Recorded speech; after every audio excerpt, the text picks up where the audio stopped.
I thought raising 2 children into millionaires was my greatest success, until my 65th birthday when I discovered the painful truth that would change everything. My name is Margaret Thompson, and for 40 years, I believed that sacrifice was just another word for love. I was wrong. It all started back in 1985 when my husband David died in a car accident, leaving me with 8-year-old Robert and 5-year-old Jessica. I remember standing in our kitchen that cold October morning, holding the insurance papers with shaking hands, knowing that the small payout wouldn't last long. The house payments, the car loan, the medical bills David had racked up during his final months, everything fell on my shoulders. But I didn't break. I couldn't afford to. I took 3 jobs that winter, mornings at the diner on 5th Street, serving coffee to truckers and construction workers who left dollar tips on greasy tables. Afternoons cleaning offices downtown, scrubbing toilets and emptying trash cans while my back screamed in protest.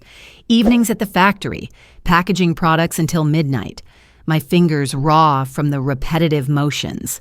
Robert was brilliant, even at 8. He'd sit at our kitchen table after school, helping Jessica with her homework while I heated up leftover soup for dinner. "Mom, when I grow up, I'm going to buy you a big house," he'd say, his gap-toothed smile breaking my heart with its innocence.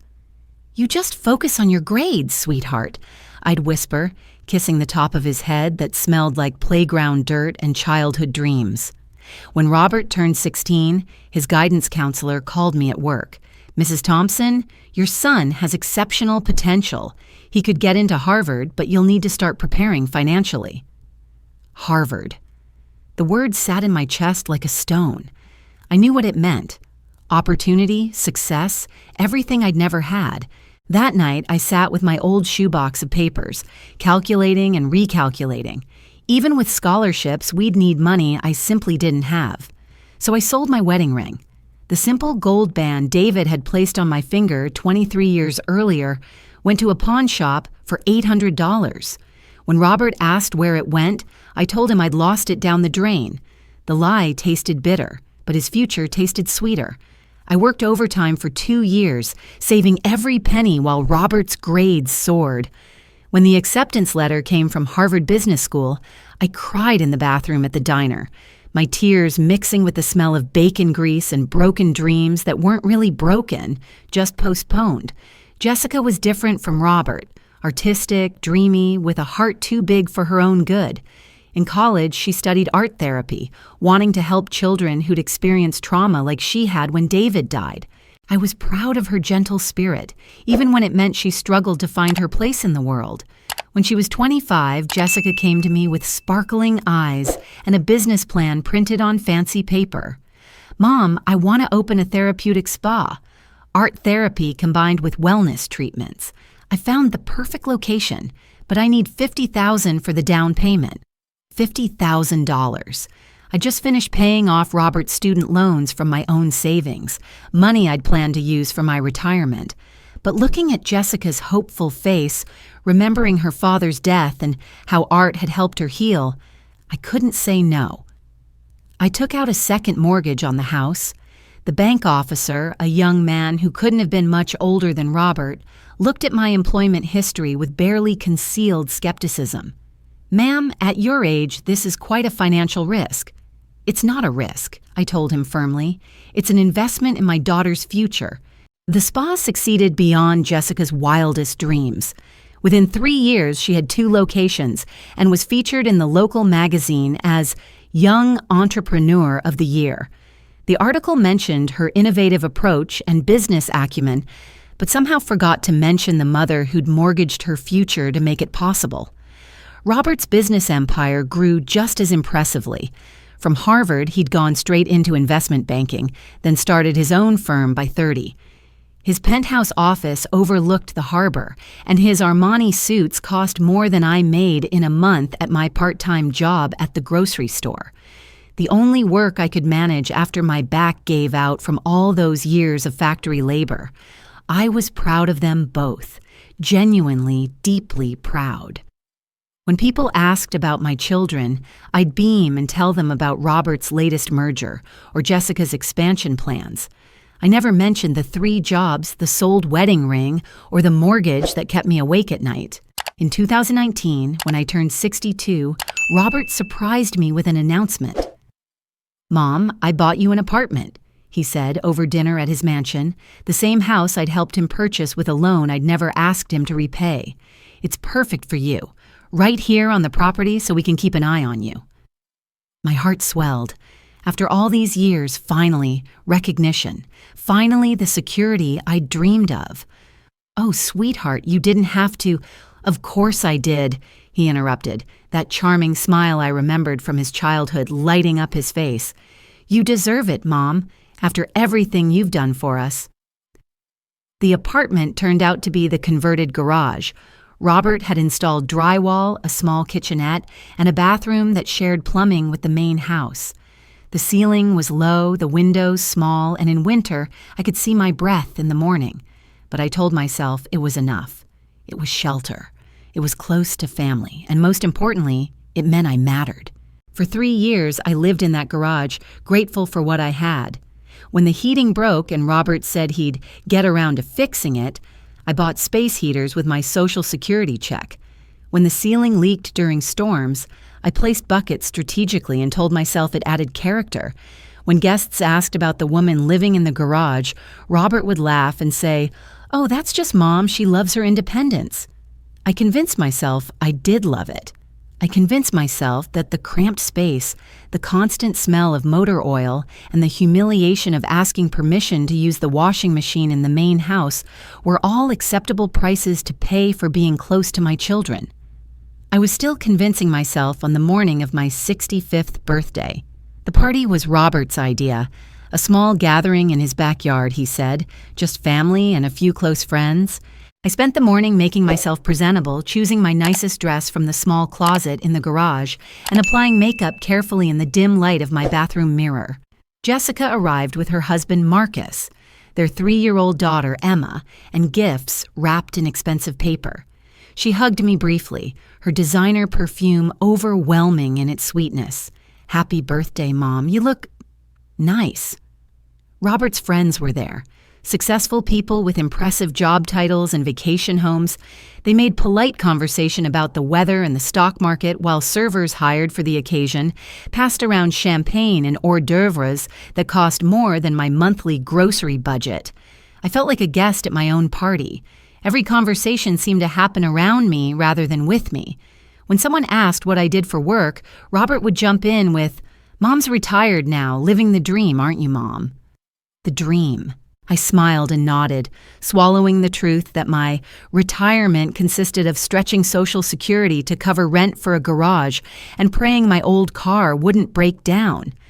As the afternoon wore on, I found myself standing alone by the rose bushes David had planted in our old backyard, the same roses Robert had transplanted to his mansion when I sold the house to help pay for Jessica's second spa location. The irony wasn't lost on me. "Mrs. Thompson?" One of Robert's colleagues, a distinguished man in his 50s, approached with genuine curiosity in his eyes. "Your son tells me you live in the guest apartment here. How wonderful that you can be close to family." Before I could respond, Robert appeared beside us, his arm sliding around my shoulders in a gesture that felt more possessive than affectionate. His smile was bright, practiced, the same one he used in business meetings. "Mom absolutely loves her place," he said, his voice carrying across the small group that had gathered around us. "Don't you, Mom? Tell everyone how much you're enjoying the apartment I set up for you." The words hung in the air like a challenge. Everyone was looking at me, waiting for my response, their faces politely interested. Jessica stood nearby, her champagne glass halfway to her lips, watching with an expression I couldn't quite read. This was my moment to play the role I'd been playing for 3 years, the grateful mother, the one who appreciated what she'd been given, the one who never complained, never asked for more, never mentioned the reality of living in a converted garage. I opened my mouth to give them the answer they expected, the same answer I'd been giving for years, but something inside me cracked. Maybe it was the way Robert's grip on my shoulder felt less like affection and more like control. Maybe it was the sight of those roses, blooming beautifully in soil that had once been mine. Maybe it was simply 65 years of putting everyone else's comfort before my own truth. Instead of the cheerful response they expected, I whispered the words that would change everything. "Son, I live in the garage." The sound of Jessica's champagne glass hitting the flagstone patio was like a gunshot in the sudden silence. The delicate crystal shattered into pieces, the expensive champagne spreading across the stones like spilled secrets. Jessica went pale, her hand flying to her mouth as if she could somehow take back what she'd just heard. Marcus, her husband, looked confused, glancing between Robert and me as if waiting for someone to explain the joke. But there was no joke. There was only the truth, hanging in the air like smoke, impossible to ignore or take back. Robert's arm dropped from my shoulder as if I'd burned him. His practiced smile flickered and died, replaced by something I'd never seen before. Panic. "Mom, what are you talking about? You have a beautiful apartment." "In your garage," I continued, my voice still quiet but somehow cutting through the chatter of the party like a knife. "I sleep on a sofa bed next to your lawnmower. I shower in a bathroom that floods when you run the dishwasher. I ask permission to use your washing machine." The distinguished colleague who'd started this conversation looked genuinely shocked. Other guests were beginning to notice the commotion, conversations trailing off as people turned to stare.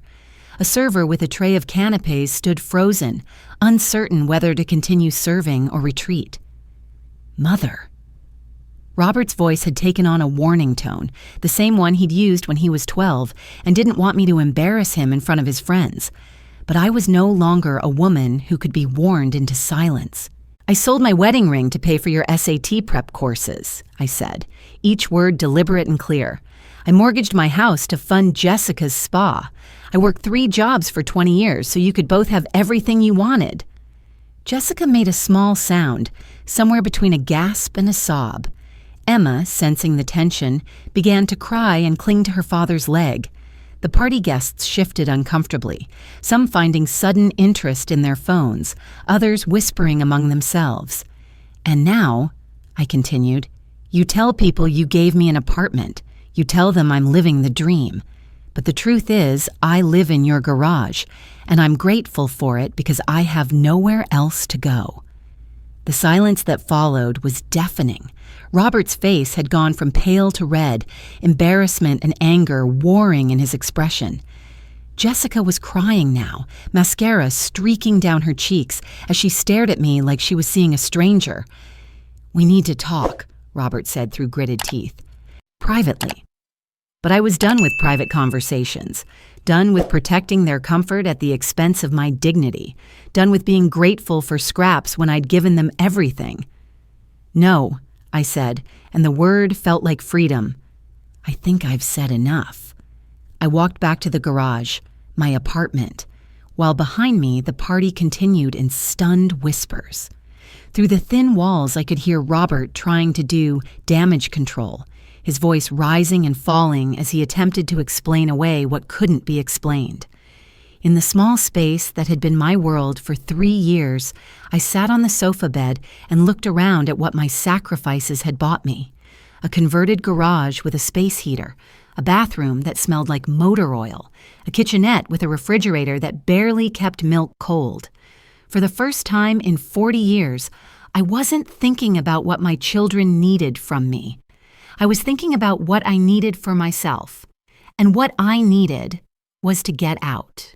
That night, after the last party guest had left and the catering staff had cleaned up the broken glass, I heard footsteps on the concrete outside my door. Not the confident stride of Robert or the quick tap of Jessica's heels, but something else. Hesitant, ashamed. No one knocked. No one called my name. They just stood there for a long time, and I imagined them trying to find words that didn't exist. How do you apologize to someone you've been systematically diminishing for years? How do you explain that you genuinely never thought about how it felt to be them? Eventually, the footsteps retreated. The main house went dark, and I sat in my garage apartment finally seeing clearly what I'd been too grateful to notice before. I wasn't a beloved mother being cared for in her golden years. I was an inconvenience being managed, a responsibility being discharged as cheaply and quietly as possible. The apartment was never about giving me a home. It was about giving them the appearance of being good children without the actual cost of being good children. The realization should have destroyed me. Instead, it did something I never expected. It set me free. The freedom felt terrifying at first. For 3 days after my birthday revelation, I moved through my garage apartment like a ghost, going through the motions of my small daily routines, while something fundamental shifted inside me. Robert and Jessica hadn't spoken to me since the party. No apologetic texts, no awkward attempts at explanation, just silence. On the 4th morning, while searching for my reading glasses in the small desk drawer I'd squeezed into the corner, my fingers brushed against something I'd forgotten was there. A small leather journal, worn soft from years of handling. My old diary from when the children were young. I hadn't opened it in decades. The sight of my younger handwriting, optimistic and determined, made my chest tighten. But as I began to read, something unexpected happened. Instead of nostalgia, I felt a growing sense of recognition. Not of who I had been, but of a pattern I'd never fully understood. March 15, 1995, sold my wedding ring today. $800. Robert needs SAT prep if he's going to get into a good college. David would understand. He'd want his son to have every opportunity. September 3rd, 2001, turned down the promotion at the office. Jessica's been having nightmares again since starting middle school. She needs me home in the evenings more than I need the extra money. Her healing comes first. June 22nd, 2010, signed the second mortgage papers this morning. Jessica's spa dream is finally going to come true. The loan officer looked at me like I was crazy, taking on debt at 53, but he doesn't understand. This isn't about me. It's about giving my daughter the chance to build something beautiful. Page after page, year after year, the same pattern emerged. Every sacrifice carefully justified, every personal loss reframed as an investment in their future. I had been so proud of my selflessness, so certain that love meant making myself smaller so they could become bigger. But there was something else in those pages that I'd forgotten. Dreams. My dreams. January 1st, 1999. Maybe when the kids are grown, I'll take that pottery class at the community center. I used to love working with clay before David died. It would be nice to create something with my hands again. August 12th, 2005. Saw the cutest little cottage for rent near the lake. 2 bedrooms, a garden, and so much light. Someday, when I'm not needed so much, maybe I could have a place like that. Somewhere quiet where I could read and maybe even write that book I keep thinking about. December 31st, 2015. Robert's doing so well now. Jessica's spa is thriving. Maybe next year I can finally take that trip to Ireland that David and I always talked about. Maybe it's time to start living for me just a little bit. The woman who had written those words had hopes, dreams, desires of her own. She had imagined a future where her value wasn't measured solely by what she could give up for others. When had I stopped being her? When had I convinced myself that wanting anything for myself was selfish? I closed the journal and sat in the dim light of my garage apartment, seeing my life with shocking clarity for the first time. I hadn't just sacrificed my money, my time, my comfort. I had sacrificed myself, piece by piece, until there was nothing left but the habit of giving. The worst part wasn't that my children had taken advantage of my generosity. The worst part was that I had taught them to. Every time I had said, "Don't worry about me," every time I had insisted, "I don't need anything," every time I had made their needs more important than my own, I had been training them to see me as less valuable than they were. I had raised them to believe that my role was to serve, not to be served, that my happiness was conditional on theirs, that my worth was measured by my usefulness to them. And when my usefulness had diminished, when I could no longer work multiple jobs or provide financial support, they had done exactly what I had taught them to do. They had found the cheapest, most convenient way to discharge their obligation to me, and they had convinced themselves it was generous. The realization didn't fill me with anger the way I might have expected. Instead, it filled me with something I hadn't felt in years: possibility. If I had taught them to see me as worthless, then I could unteach them. If I had trained them to take me for granted, I could stop being available to be taken for granted. If I had made myself small, I could make myself big again. But first, I needed to know exactly what I was working with. I spent the next week going through every document I could find, every old statement and contract and IOU that I'd accumulated over the decades. What I discovered was both worse and better than I'd imagined. Worse, because the financial picture was bleaker than I'd realized. Between the unpaid loans to my children, the minimal Social Security, and the complete lack of retirement savings, I was essentially destitute. I had given away my financial security so completely that I was now dependent on Robert's charity, such as it was, for basic shelter. Better, because buried in those documents were forgotten assets and unclaimed rights that I'd never bothered to pursue. The lawyer who had handled David's estate had set up a small trust fund for Emma, Jessica's daughter, with me as the trustee. Over the years, with compound interest, it had grown to nearly $40,000 that no one but me and the bank knew existed. There was also the matter of the loans I'd made to my children. Robert's business records showed them as family investments on his taxes, which meant he'd been getting substantial tax benefits from money that was supposed to be repaid. Jessica's spa had been built entirely on capital I'd provided, yet I owned no equity in either of her locations. Most interesting of all was a piece of property David had inherited from his father, 10 acres of farmland about an hour outside the city. We'd forgotten about it over the years, and after David died, I'd never bothered to change the deed. But the area had developed significantly, and a quick online search revealed that similar plots were selling for over $200,000. I wasn't as powerless as I'd thought. I wasn't as poor as I'd believed. And I definitely wasn't as dependent as my children assumed. That night, I made a decision that felt both terrifying and exhilarating. I was going to reclaim my life, quietly and completely. No dramatic confrontations, no tearful family meetings, no attempts to make them understand what they'd done to me. I was simply going to stop being the person who made their comfort possible and start being the person who made my own life meaningful. The next morning, I walked to the bank where Emma's trust fund was held and requested all the necessary paperwork to liquidate it. The young banker, probably around Jessica's age, looked concerned. "Ma'am, this is your granddaughter's college fund. Are you sure you want to—" "I'm the trustee," I said calmly. "I have the legal right to determine how and when these funds are used, and I've determined that they should be used now. But what about her education?" I thought about Jessica's expensive car, her designer clothes, her vacation photos from Europe. I'm sure her parents will figure something out. Next stop was a real estate attorney's office. For $200, he helped me research the farmland and begin the process of putting it on the market. The property was indeed worth what I'd hoped, possibly more, given its location near the new shopping development that had gone up last year. "This is going to take some time," he warned me. "Rural property sales can be slow, and you'll want to get the best price possible." "I'm not in a hurry," I told him, though that wasn't entirely true.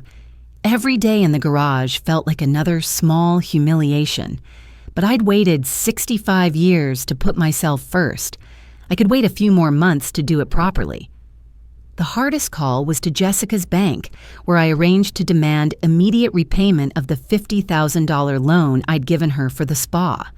According to the promissory note she'd signed, the loan was callable at any time, though I'd never exercised that right.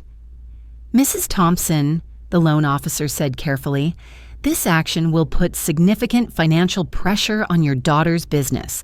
Are you certain you want to proceed?" "My daughter is a successful entrepreneur," I replied. "I'm sure she'll find a way to manage." 3 weeks later, the first consequences began to show. Robert called me for the first time since my birthday, his voice tight with barely controlled panic. "Mom, we need to talk. Jessica says you're calling in her loan? What's going on?" "I'm liquidating my assets," I said simply. "Liquidating your—" "Mom, that money is tied up in her business. She can't just write you a check for 50 grand. Then she'll need to refinance or find other investors. That's how business works, Robert." "But she's family." The irony of him suddenly remembering that family meant obligation was almost funny. Yes, she is, and family members pay their debts. Where is this coming from? Are you angry about something?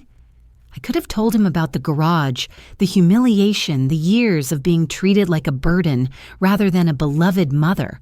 Instead, I said, "I'm not angry, sweetheart. I'm just tired of being poor." That was the truth, but not the whole truth. I wasn't just tired of being poor. I was tired of being invisible, tired of being grateful for scraps, tired of making myself smaller so everyone else could feel bigger. 2 months after my birthday party, I signed the lease on a small cottage 15 minutes from downtown. It wasn't the lakeside house I'd dreamed about in my journal, but it had 2 bedrooms, a proper kitchen, and most importantly, it was mine. The rent would take most of my Social Security, but the farmland sale would provide enough cushion to make it work.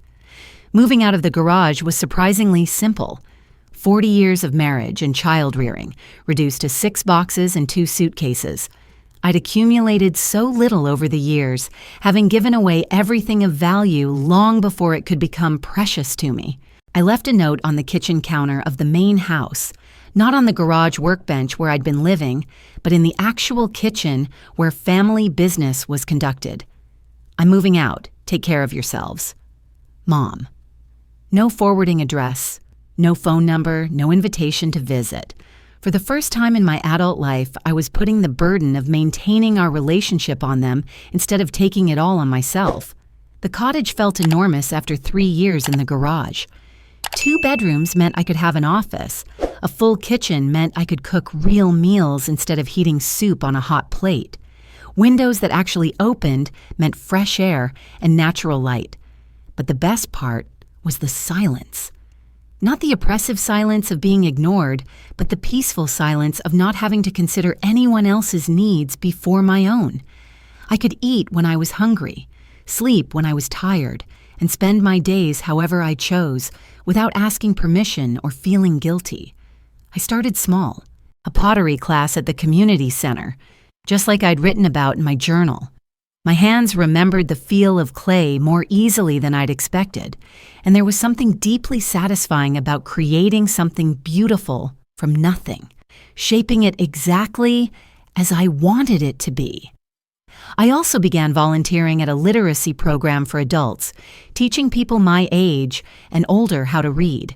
Many of them were like me, people who had spent their lives taking care of others and had never had the chance to take care of themselves. There was something powerful about being in a room full of people who understood that it's never too late to reclaim what you've lost.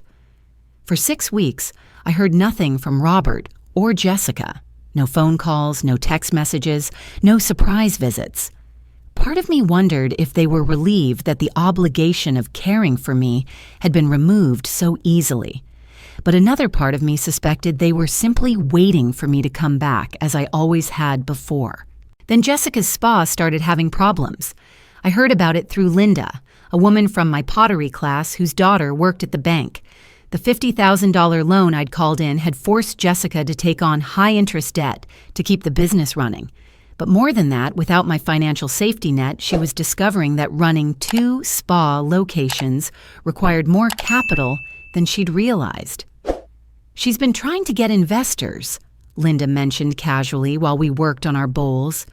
"But apparently, she's been operating on pretty thin margins. A lot of people don't want to invest in a business that can't weather a single large expense." I felt a flicker of something that might have been guilt, but I pushed it away. Jessica was 32 years old, a college graduate with a business degree. If she couldn't run a profitable spa without her mother's constant financial backup, then maybe she needed to learn how. Robert's situation was different, but equally telling. The trust fund money I'd withdrawn had been earmarked for one of his investment projects, and without it, he'd had to pass on what he'd described to colleagues as the deal of the century. According to the financial gossip that somehow made its way back to me through the small network of people I was building in my new life, he'd been counting on returns from that deal to fund a major expansion of his firm. But what surprised me most was how little impact my absence seemed to have on their day-to-day lives. They hadn't been depending on me for emotional support, household help, or even companionship. They had simply been depending on me to be available if needed and grateful for whatever scraps of attention they offered. Now that I wasn't available, they were forced to confront the possibility that they might actually miss me, not as a resource, but as a person. The confrontation, when it finally came, wasn't what I expected. I was in my garden, my actual garden, with flowers I'd chosen and vegetables I'd planted, when I heard the sound of expensive car doors slamming in my driveway. Through the front window, I could see Robert and Jessica walking up my front path, both of them looking uncomfortable and uncertain. For a moment, I felt the old reflex to rush to the door, to make them comfortable, to apologize for whatever inconvenience my actions had caused them. But I stayed where I was, kneeling in the dirt among my tomato plants, and waited for them to knock. When they did, I took my time answering. I washed my hands carefully, dried them on a clean towel, and checked my appearance in the hallway mirror before opening the door.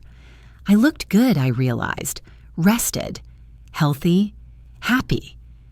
"Hello," I said politely, as if they were strangers selling something I didn't want.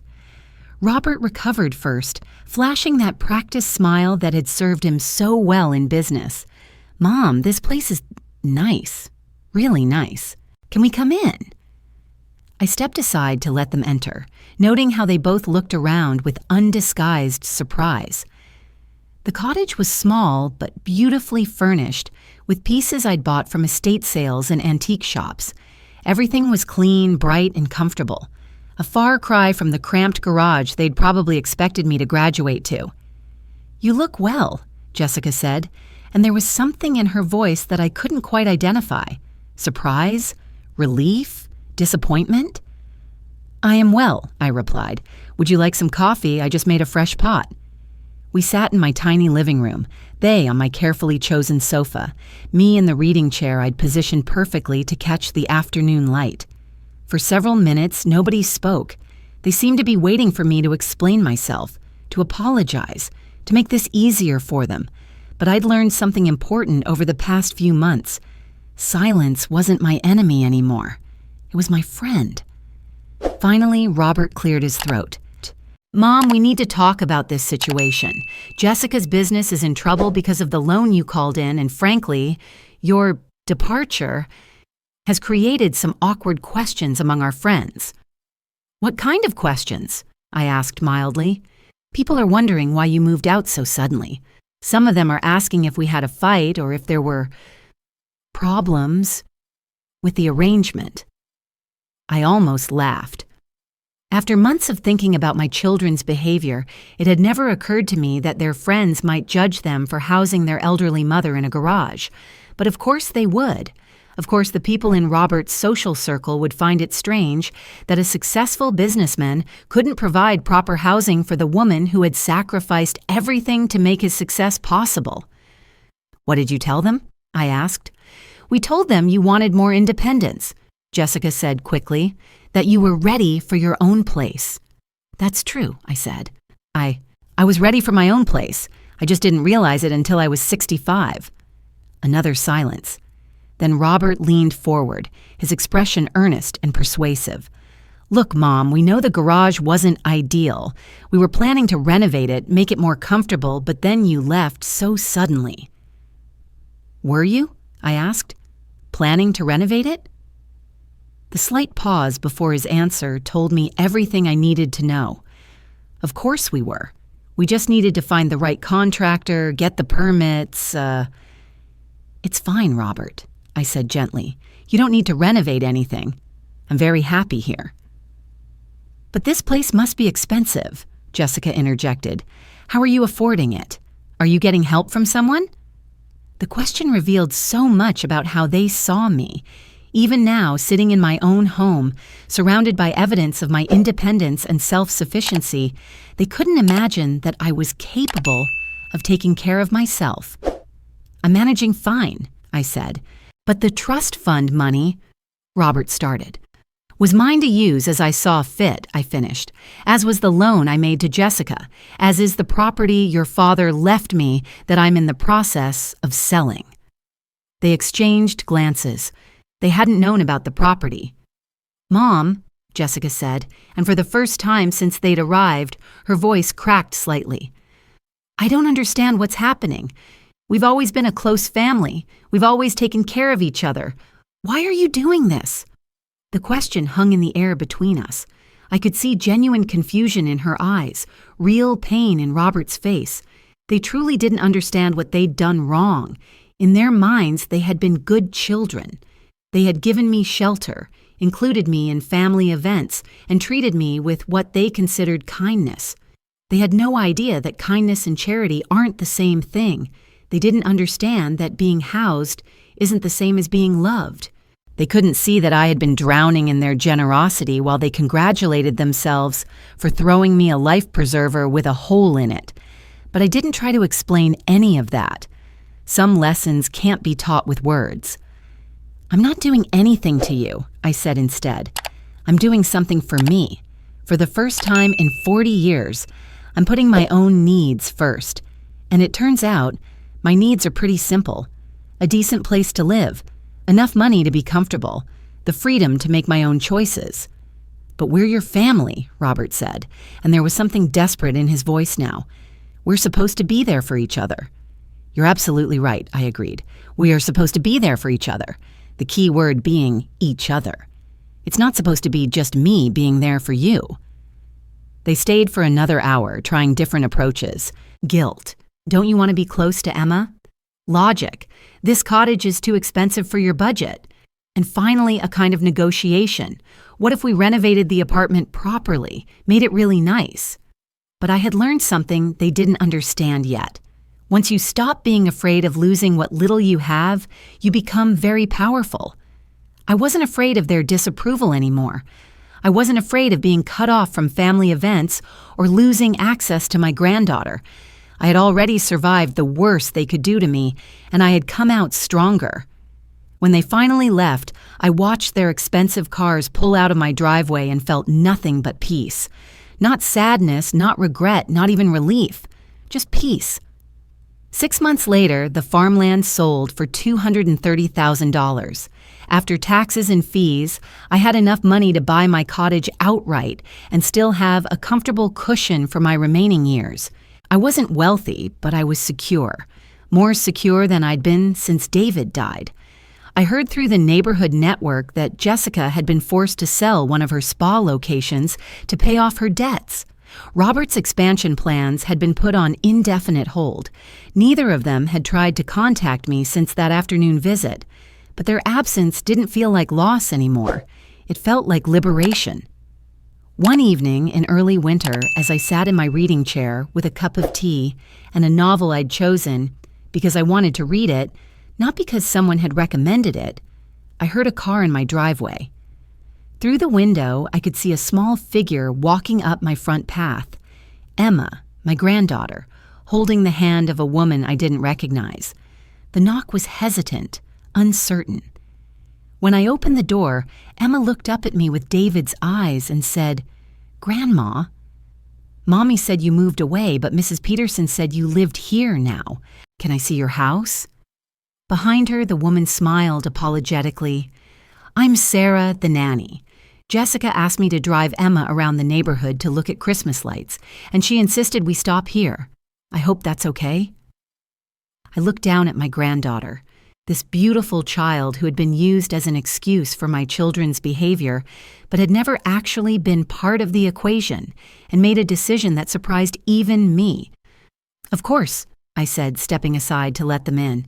"Would you like some hot chocolate, Emma? I have marshmallows." As I watched Emma explore my small house with the wonder only a 4-year-old can muster, exclaiming over my pottery and asking if she could help me water my plants, I realized something profound. My love for my family hadn't disappeared when I stopped allowing them to take advantage of me. If anything, it had become cleaner, more honest. I could love Emma without sacrificing myself for her. I could care about Robert and Jessica's well-being without making myself responsible for it. I had spent 40 years believing that love meant making myself smaller so others could be bigger. But sitting in my own home, watching my granddaughter play with toys I had chosen and bought with money I had earned, I finally understood the truth. Real love, the kind worth having, makes everyone bigger. When Sarah and Emma left that evening, Emma hugged me tightly and whispered, "I like your house, Grandma. It smells like cookies and flowers." Standing in my doorway watching their car disappear into the darkness, I realized I had succeeded in ways I'd never imagined possible. I had reclaimed my life without destroying my capacity for love. I had set boundaries without building walls. I had chosen myself without abandoning my family. I had simply stopped being available to be diminished. And in that quiet victory, I found something I'd been searching for my entire adult life without knowing it. My own worth, whole and undiminished, needing no one's permission to exist.